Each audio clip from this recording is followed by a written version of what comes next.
Olá, tudo bem, pessoal? Então, dando continuidade ao nosso conteúdo da disciplina de Perícia Contábil 1, hoje nós vamos falar do processo judicial e a análise dos autos do processo no contexto da perícia contábil, tá? Então, a gente já discutiu bastante sobre a norma que rege a perícia contábil no Brasil hoje, né? E além disso, além da norma estabelecida pelo Conselho Federal, a gente ainda tem que analisar a legislação do Código de Processo Civil, né, que rege os ritos no Poder Judiciário. Então, normalmente a gente tem bastante demanda de realizar perícias judiciais, né? Então a nossa aula hoje ela vai estar mais focada na perícia judicial, tá ok? Então vamos lá? Bom, primeiro é importante que vocês, enquanto futuros peritos, entendam o que é um processo, né? Porque a gente fala tanto de processo e às vezes pode ser que vocês não tenham clareza do que é isso, nunca tiveram contato com nenhum tipo de informação relativa a um processo judicial. Então, eu trouxe aqui alguns conceitos. Primeiro, por processo, a palavra processo, a gente entende que é um sistema, maneira de agir ou um conjunto de procedimentos adotados para atingir um objetivo. Então, via de regra, vai se enquadrar mais nesse final aí desse conceito, que é isso, é um conjunto de procedimentos. O que a gente tem que fazer para analisar um problema, analisar uma situação de conflito e lá no final chegar em um objetivo, né, que seria a resolução desse conflito. Tá? Também tem Ferreira, é um autor bem famoso da área do direito. Ele fala que processo é uma sequência de atos interdependentes vinculando o juiz e as partes com uma série de direitos e obrigações a fim de solucionar as lides, os conflitos ou litígios intersubjetivos para alcançar o objetivo final, a coisa julgada. Então vejam que é isso que eu comentei com vocês. Vincula-se a um juiz, uma pessoa que vai fazer essa análise, né, do direito de cada uma das partes para chegar lá no final e ter um julgamento. Né? A coisa julgada seria dizer qual parte que cabe para cada um, né, dos requerentes, até onde vai o direito de um e até onde vai o direito do outro, ou o que você tem aí de resolução desse conflito, tá? Então, basicamente, o processo que a gente fala se enquadra nesse escopo, tá? Então, pensem, quando a gente tem um acordo, seja ele verbal ou contratual, né, por escrito, e uma das partes descumpre esse acordo e tentam resolver isso fora, né, da justiça, né, numa via administrativa ainda, e não conseguem chegar num acordo, eles vão entrar em um conflito. E aí esse conflito precisa de um mediador, de uma mediação, né? E essa mediação, ela normalmente chega nas vias judiciais. Então, quando vai para um nível judicial, onde o juiz de direito tem que fazer essa intermediação e julgar o que cada parte de fato tem direitos à luz, né, das normas que regem a nossa sociedade, é para isso que serve o processo, para estabelecer quais são os procedimentos que têm que ser adotados em cada etapa para que toda a sociedade tenha colha, né, os benefícios aí estabelecidos pela justiça, tá? Então, processo vai ser isso, esse conjunto de procedimentos que vão ordenar todas as etapas até que se chegue a uma decisão final, ao julgamento. Tá? Então, é importante para nós peritos entender isso, saber qual é esse conceito de processo, porque nós vamos estar sendo auxiliares do juiz aí em muitos momentos. Tá ok? Então vamos em frente. Ainda nesse escopo de explicar o que é um processo, eu coloquei aqui algumas figurinhas para vocês entenderem que a gente, talvez vocês tenham visto um julgamento só em filmes, em séries, em seriados, né? E no Brasil, a justiça, o ambiente, né, o judicial, ele é bem tem uma cara bem administrativa mesmo. Então vocês podem observar aí nessas figuras que ali a gente tem o juiz no meio, tem lá ali do lado o seu assistente que digita, né, registra a ata da audiência, e aí a gente tem as partes, né, o réu e os autores que requerem o seu direito. Também coloquei a figura de um juiz na figura masculina e uma juíza na figura feminina. Também não há um estereótipo mais de que seja o juiz, né? Nós temos juízas e juízes, isso é muito comum hoje na justiça. Então vejam que o ambiente ele é bem administrativo, né? Uma cara bem administrativa. Tá? Então só para vocês verem que não é um bicho de sete cabeças, né? A gente chega lá, conversa, apresenta as nossas constatações, apresenta o nosso laudo e isso é aberto para questionamento de ambas as partes, né? Claro que existem uma série de outras situações aí ao longo do processo, mas na audiência em si, nas audiências, ocorre nesse ambiente, que é um ambiente bem tranquilo, digamos assim.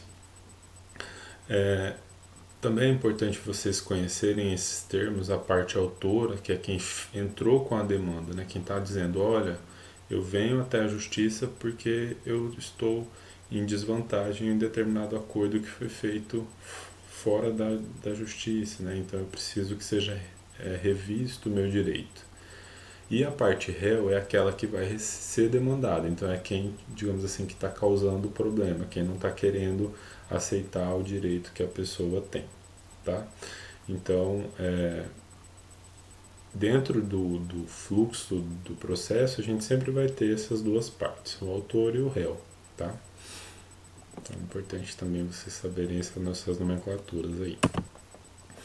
Agora falando um pouquinho do rito processual. Como a gente falou que é um conjunto de procedimentos, de atos que tem uma sequência lógica, a gente precisa entender o que seria o rito processual, que é qual é esse caminho, né? O processo ele percorre um caminho até chegar lá na coisa julgada, no seu julgamento final. Então, antes da atualização do Código do Processo Civil em 2015, a gente tinha algumas situações diferentes quanto ao rito, né? A gente tinha uma divisão e tal, mas não vale a pena a gente entrar no mérito, porque hoje essas divisões já não existem mais no processo civil, então a gente passou a ter a figura somente do procedimento comum sumário. Antes a gente tinha o extraordinário e o sumário, tá? Então agora, aliás, o ordinário e o sumário. E agora a gente tem esse procedimento comum sumário como a prática para todos os processos, tá?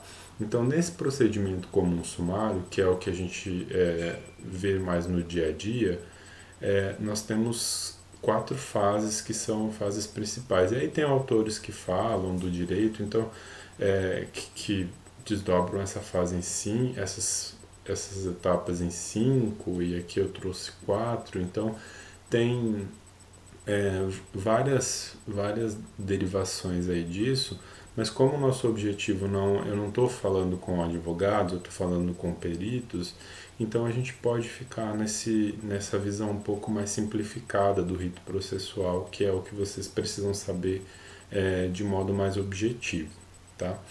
Então vejam bem, a primeira fase que é colocada é a fase postulatória. O que seria essa fase postulatória? É onde há essa petição inicial, né? Onde a parte requerente, quem está fazendo o pedido de que seja analisado pela justiça, ela faz esse pedido, ela elenca, né, num documento chamado petição inicial, onde relata todos os fatos, traz todos os argumentos e ao final ela faz o pedido do que é que ela quer que seja analisado pela justiça. Então a gente sempre vai ter que ler essa petição inicial em sua íntegra, tá? Depois eu vou falar um pouquinho mais dessa análise para vocês. Então essa petição inicial é basicamente isso, os argumentos iniciais que demonstram para o juiz que ele tem direito, né, que há um prejuízo por uma das partes aí, e apresenta quais são os pedidos, o que ele quer que seja revisto, tá? Aí tem também dentro dessa fase postulatória a citação, que é comunicar, né, as partes de que há esse processo e de que precisa ser apresentado uma resposta, um retorno para a justiça, e aí a resposta do réu, né, para dizer se há interesse em conciliação ou não, para dar sequência, né, dar continuidade no processo. Então, o réu é citado, né, o juiz analisa a petição inicial. Realmente, de fato, ele tem direito aqui de ser feito o processo. Então, nós vamos abrir o processo, vamos aceitar, ele vai ser distribuído para um dos juízes que vai analisar essa causa mais a fundo. Nós temos que citar, né, o réu, então a gente notifica as partes de que o processo foi aceito, foi aberto, e o réu tem que dar essa resposta, porque se houver interesse de conciliação, aí já nesse primeiro momento já o processo já se encerra, porque daí as partes entram num acordo, né, e a justiça faz essa mediação só. Tá? Então o processo pode ser encerrado já na fase postulatória, se houver essa conversa entre as partes. Caso não tenha, aí segue-se o rito processual para a segunda fase, tá? A fase chamada ordinatória. Ali é onde é feita a organização do processo, verifica o conteúdo das provas, vê se tem alguma irregularidade no processo, né, que é o saneamento, que se usa esse termo sempre, sanear, é de verificar se tem alguma coisa que não está dentro da normalidade, que está irregular, que pode anular o processo, tá? Na terceira fase, que é a fase instrutória, essa é a fase que costuma ser mais longa, mais demorada, porque é onde é feito a produção de provas, né? Então é onde a parte fez o requerimento, esse requerimento lá na petição inicial foi aceito pelo juiz, não houve interesse em conciliação, o processo tem todos os elementos regulares, né? Está saneado, então nós temos que fazer a instrução desse processo. Então quando fala assim instrução, é basicamente demonstrar, né, mediante provas, o que a pessoa realmente tem esse direito, né? Então na fase de instrução é uma fase fundamental e é ali onde entra a perícia, né? Como a gente já estudou isso antes, a perícia, o laudo pericial, ele é elemento de prova para o juiz ou para qualquer uma das partes, né? Então, nessa fase de instrução é que há essa produção de provas. Então, o juiz pode analisar documentos que não estão elencados, já não estão anexados no processo, todas as circunstâncias que dão base para quem está requerendo ou para quem está se defendendo é feito nessa fase aí instrutória da produção de provas. E aí pode ter entrevistas com as pessoas envolvidas, o próprio perito pode ser ouvido nessa fase ou apresentar simplesmente o laudo, né? Enfim, tudo que tem de elementos que dão condições que justificam os argumentos de ambas as partes, eles são apresentados nessa fase, tá? Então, aqui que a gente vai realmente aparecer no processo, tá? E aí, por fim, tem a fase decisória, que é onde o juiz dá a sentença, né? Ele realmente toma a sua decisão de quem tem direito e qual é o escopo desse direito, tá? Então essas são as fases do rito processual que está vigente hoje, são as principais, e a gente aparece ali na fase instrutória, tá? É onde a gente sempre vai aparecer mais, ok? Agora a gente fala sempre esse termo, né? Autos do processo. Vamos analisar os autos do processo. Então, pensem, a gente já entendeu o que é um processo, já entendeu quais são as etapas que esse processo percorre na justiça e agora nós vamos discutir especificamente o que são os autos. Então, pensem no processo físico que a petição inicial vai estar lá o documento, vai estar lá os documentos da fase instrutória, o laudo vai constar no processo e vai ter lá a decisão do juiz. Isso tudo forma os autos do processo. Então, os autos seria como se fosse a pasta com todos os documentos do processo, né? Então, de uma forma mais conceitual, são as peças constitutivas de um processo, tais como as petições, os termos de audiência, certidões, documentos, planilhas, tudo que foi usado no processo, desde o seu início até o seu encerramento. Então, como a perícia lá se dá numa etapa intermediária, que é principalmente ali na fase de instrução, a gente vai ter acesso aos documentos que estão no processo, que já constam, até aquele momento, né? Então não vai ter, obviamente, decisão, porque nós vamos ajudar a produzir prova para que o juiz consiga tomar a sua decisão. Então, essas peças compõem todo o processo. Essas peças que compõem formam os autos do processo, tá? Então, pense assim, que se você foi nomeado para ser o perito de um processo, você vai precisar analisar os autos, que são todas as peças constitutivas. Então, lá no início do processo, que é o ponto de partida ali do trabalho pericial, acontece com o despacho, que se chama despacho saneador, lavrado pelo juiz, né? O juiz emite um despacho onde ele admite, aceita a produção de prova pericial e, por consequência, ocorre a nomeação do perito, porque nem todos os processos vão demandar perícia judicial, vão demandar perícia contábil ou perícia de saúde, entre outros tipos de perícia, né? Então, as partes precisam se manifestar se há interesse, se há necessidade de elaborar perícia, né? Ou mesmo o próprio juiz pode entender que para ele julgar aquele processo ele vai precisar de uma visão de um especialista, né? De uma análise mais aprofundada de determinado assunto por um profissional que esteja habilitado para fazer aquilo. Então, quando o juiz admite, ele diz, não, realmente precisa da perícia. Aí ele faz a nomeação do perito judicial, tá? Então, o trabalho inicia aí. Esse despacho saneador, ele vai constar nos autos do processo, porque ele é a parte constitutiva, tá?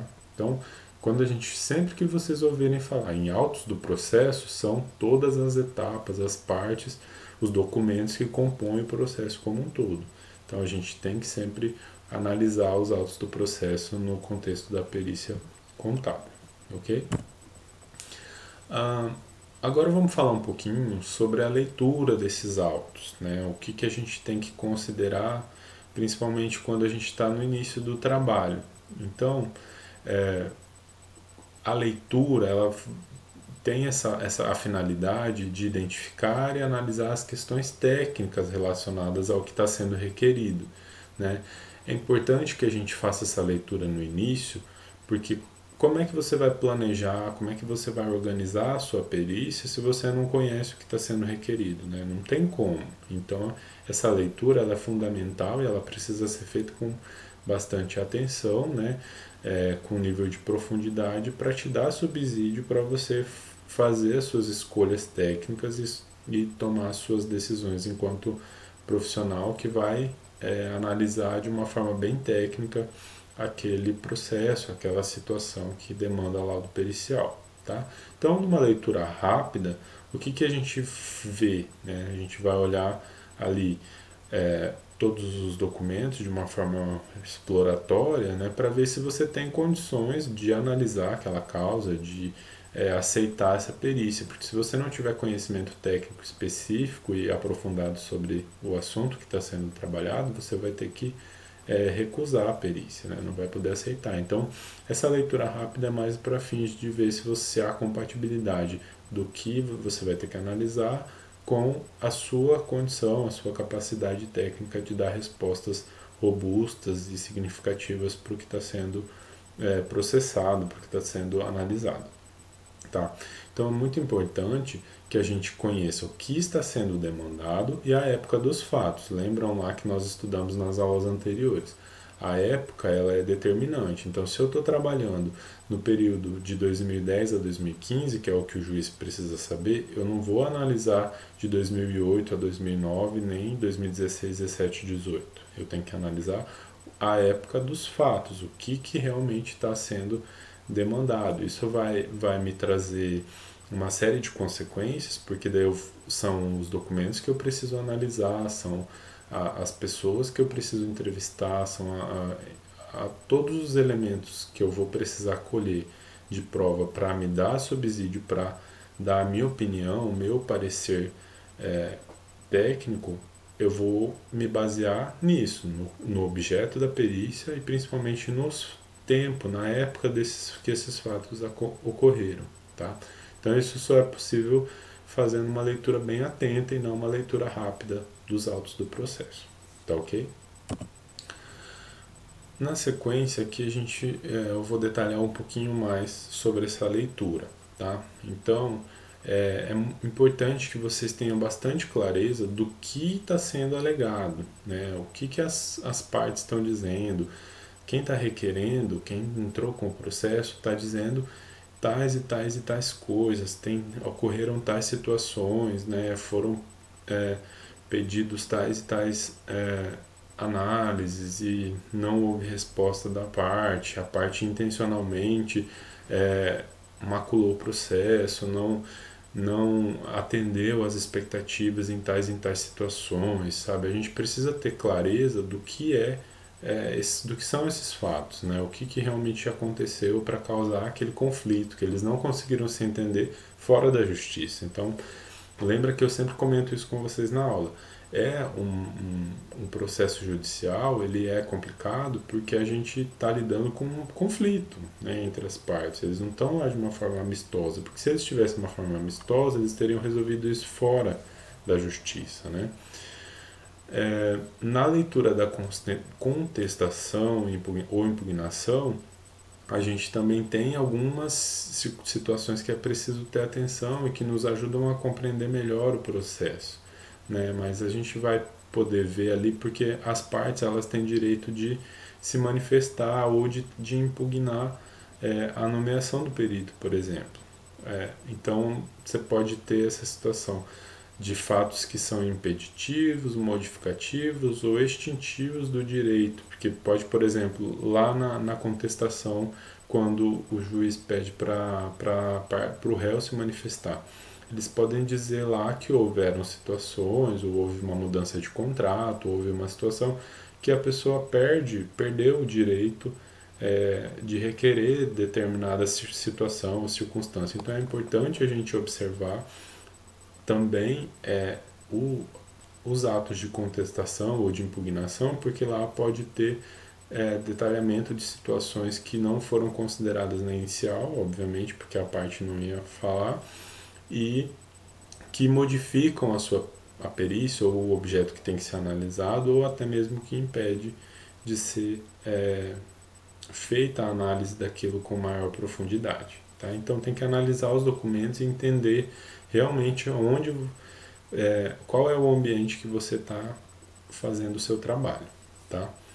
Como eu já falei, identificar a época dos fatos, observar os documentos juntados pelas partes, porque podem já ser apresentados, por exemplo, notas fiscais, relatórios de caixa, livros contábeis. Isso pode já constar nos autos do processo. Então, tem que analisar isso, porque você não vai poder pedir, fazer diligência solicitando documentação se esses documentos já constam nos autos do processo. Então é fundamental que você analise tudo que está juntado lá nos autos, tá? E por fim, uma leitura atenta dos quesitos que foram formulados, que os quesitos são as dúvidas, né? O que é que se quer responder com a perícia. Então as partes têm que elaborar os seus quesitos, né? Tanto o réu quanto o requerente, e também o próprio juiz pode elaborar os seus quesitos, né? Então, todos os quesitos, as dúvidas que são apresentadas para o perito responder, são analisadas antes pelo juiz e o juiz faz o deferimento desses quesitos. Então, a gente só vai responder aos quesitos que foram deferidos pelo juiz, tá ok? Então vamos em frente. Eu trouxe aqui para vocês o artigo 465 do Código do Processo Civil, onde diz a questão do prazo. A partir do momento que o juiz aceita que deve ser realizada uma perícia, ele dá as partes, elas têm 15 dias contados da intimação e da nomeação do perito para apresentar os seus quesitos, dentre os outros as outras situações ali, né? Questão do impedimento, se o perito tem impedimento para realizar aquela perícia, indicar um assistente técnico, que não é obrigatório, mas as partes podem indicar, e apresentar os seus quesitos, o que é que eles querem questionar para o perito. Tá? Então, tanto as partes como o próprio juiz vai analisar esses quesitos e vai aprovar eles, como eu já falei anteriormente. Tá? Então, esse prazo de 15 dias, ele é normal, está previsto lá no Código do Processo Civil, que a partir da nomeação as partes têm 15 dias para se manifestar. Tá? No artigo 469 ainda fala sobre essa questão dos quesitos, que as partes podem apresentar quesitos suplementares durante a diligência. Então, eles esqueceram de pedir, de fazer determinadas perguntas, eles podem fazer quesitos suplementares, apresentar aí dúvidas que surgiram após o envio dos quesitos para o juiz, tá? Que podem ser respondidos pelo perito previamente ou na audiência de instrução e julgamento. Tá?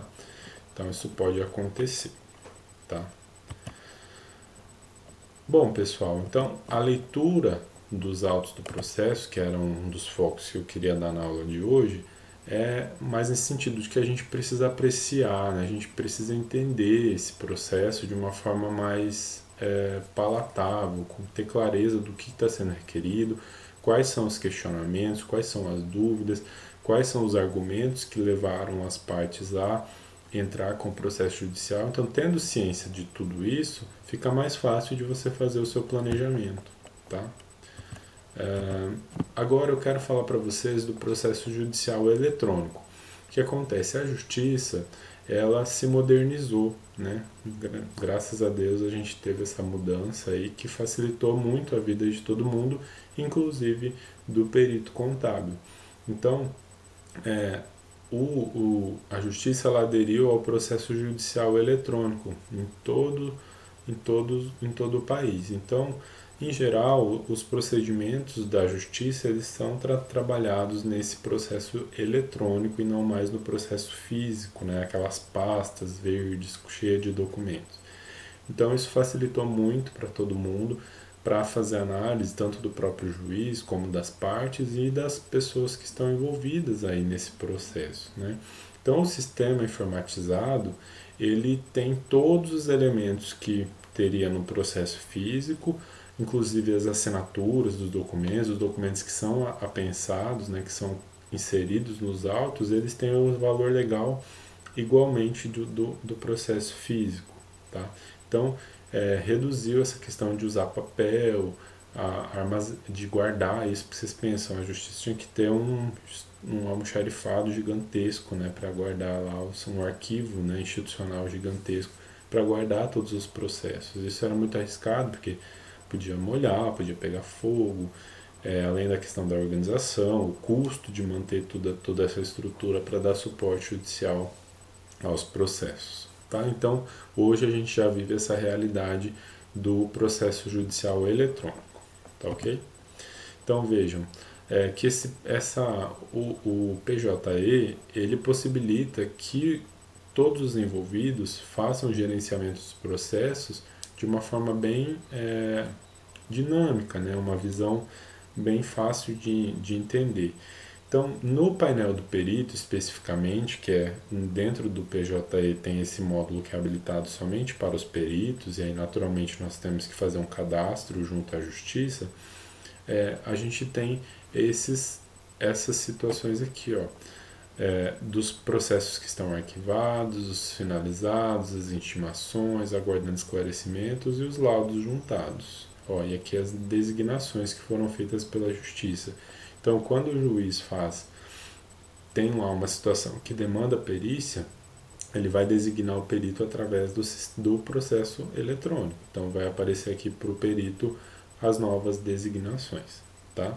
As intimações, as situações que forem necessárias ter contato, também vai aparecer aqui no painel do perito, tá? Então é bem interessante o processo, porque isso é muito moderno, mudou bastante a realidade aí da justiça.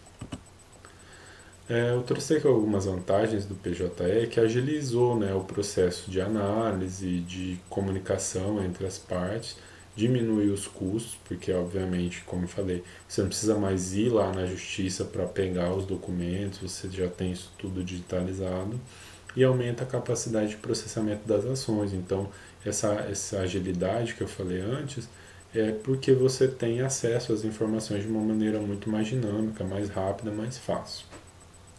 E aí, por fim, né, facilita o trabalho dos advogados e dos demais envolvidos, como o nosso caso enquanto peritos, né? Diminui os nossos custos, possibilita o acesso aos processos pela internet e não é mais necessário imprimir os laudos. A gente não leva o laudo impresso, a gente só anexa ele no processo judicial eletrônico. Tá ok?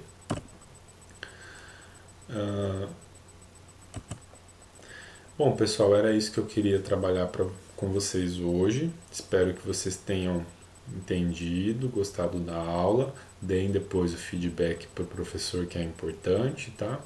E a gente vai avançando nas próximas aulas, tá ok? Então, obrigado, um abraço a todos e até a próxima. Tchau, tchau.